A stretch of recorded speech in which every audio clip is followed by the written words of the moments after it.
Another Indiana college is making sure students and staff get tested for COVID-19 before the Thanksgiving break. WRTV's Rafael Sanchez spoke with Franklin College President Carrie Prather about the safety measures. Mr. President, what do you hope to accomplish with this rapid testing for COVID-19? The quick test is obviously 15-minute turnaround time, a little more volatile in terms of false positives and false negatives. We call it a presumptive positive. But still, I think it advises students, the results advise students about going home and what kind of close contact they should and shouldn't have, even with their loved ones. We are conscientious about not wanting to send any positive cases back into any community. So hopefully this will be a way of minimizing that possibility. There are schools like Ball State already planning for the spring semester. They will require their students, before they return to campus, to come back with a negative COVID-19 test. Are you already looking ahead to the spring semester, and what will that look like moving forward? Well, we certainly intend to be in person.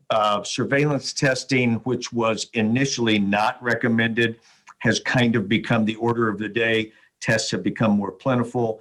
Tests have become more cost effective. So I suspect, if anything, the trend will be towards more testing, not less, just to give us as accurate a view of the campus climate as we can.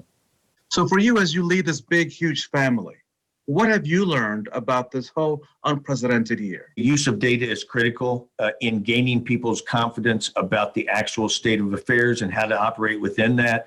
I think also the importance of leadership as it relates to morale. This has been a somewhat frustrating, sometimes exhausting phenomena. And there's a bit of cheerleading and motivating that needs to go on just to keep people focused on the issues at hand and the job at hand, and not to get too distracted by the external events that we really can only hope to manage. We can't really control. President Prather, happy Thanksgiving to you and your family and your entire campus community. Thanks very much. Same to you. Well, the rapid testing ends today. After Thanksgiving break, students will return to campus, but classes will be online until the end of the fall semester. Tomorrow at 7 p.m., we are diving deeper into the COVID crisis in Indiana. You will hear from a 30-year-old man who survived a battle with the coronavirus, plus the conversations with healthcare workers who are putting their health on the line to protect you. And we are talking with the experts, everything you need to know about a potential vaccine. Our WRTV News special, Inside the COVID Crisis, airs tomorrow. That's Tuesday at 7 p.m. We want to see how much longer this temperature and weather could stick around, maybe for tonight at least. Storm Team Chief Meteorologist Kevin Gregory can give us some insight. Kevin.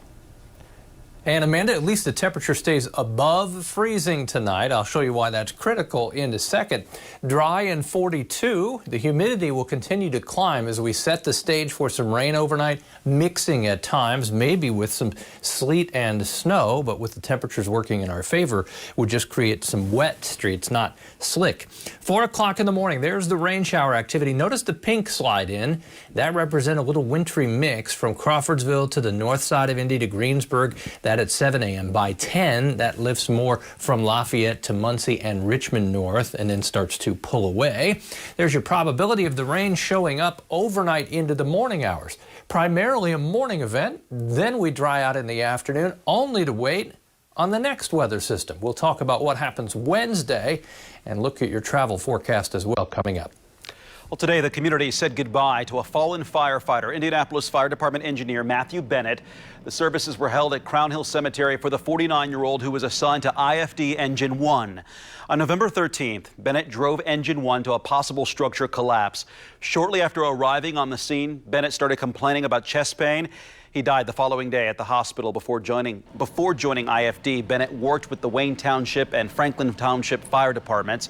The procession today led past IFD Station 1 before returning Bennett to rest in the Heroes of Public Safety section of Crown Hill Cemetery. Part of the way the area is saying goodbye to Bennett is by using a visual tribute. Governor Holcomb has ordered Marion County flags to be flown at half-staff from sunrise to sunset today in honor of Bennett. We are always looking for new employment opportunities for you through our Hiring Hoosiers initiative, so let's get to the job feed. Touchpoint Support Services is hiring patient observation assistants for third shift at Ascension St. Vincent Hospital. Go to iamtouchpoint.com/careers for more info. PLS Check Cashing in Indianapolis needs customer service representatives, shift supervisors, and assistant store managers at its 6 Indy locations. Pay is between $11 and $16 an hour. Aerotech in the Shelby County community of Morristown needs production operators. Pay is $15.70 an hour. And you can find even more job opportunities on the job board at hiringhoosiers.com. Also check out the Hiring Hoosiers Facebook page.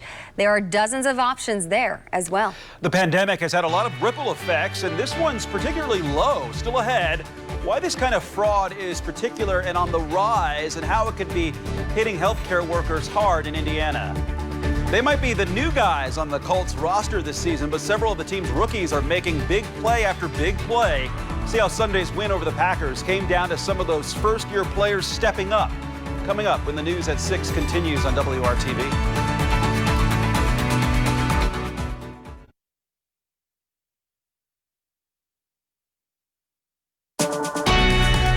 From the station working for you, this is WRTV News at 6, streaming now.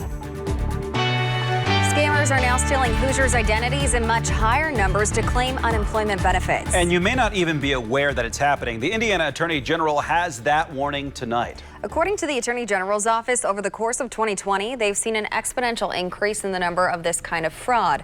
Oftentimes, if someone uses your name or personal info to steal your unemployment, payments may have already been regularly deposited into the scammer's account by the time you learn of the fraud. The state has discovered patterns that indicate the scammers are targeting the identities of people they know are busy working during the pandemic, like doctors, nurses, and healthcare workers. Contact the Attorney General's office if you think your info may have been stolen like this. Kevin. Hey guys, I think I might be on. I'm just having a little malfunction. Don't you worry. I will fix this for you. This is the rain chances we go into tomorrow night and Wednesday. I think that'll be our most widespread event. We'll have more on that in a second. I just want to get set up here and we start talking about the next 48 hours because I think that'll be our most active across central Indiana. Temperature tomorrow, 49 degrees, but look what happens Wednesday. Temperatures will be back close to 60 thanks to a strong south wind. We may have a couple of thunderstorms as well. And then we dry out on Thanksgiving Day with temperatures backing off just a little bit at 54 degrees. As far as what's happening through the next 24 hours, our rain chances are greatest tomorrow morning. Then as we go into Wednesday, rain is likely with some thunderstorms. I'll show you how much rain in a second. Then a little dry stretch until we get to Sunday. Later in the day, a chance for some rain, may mix with some snow on Sunday night. Well, this is kind of travel weather starting tomorrow morning at 7 a.m. Notice from Indianapolis to Chicago, some rain, a little rain-snow mix. We'll put this in motion, let it roll out through 7 o'clock tomorrow night. That's with the arrival then of the next weather system that takes us to 7 a.m. Wednesday morning.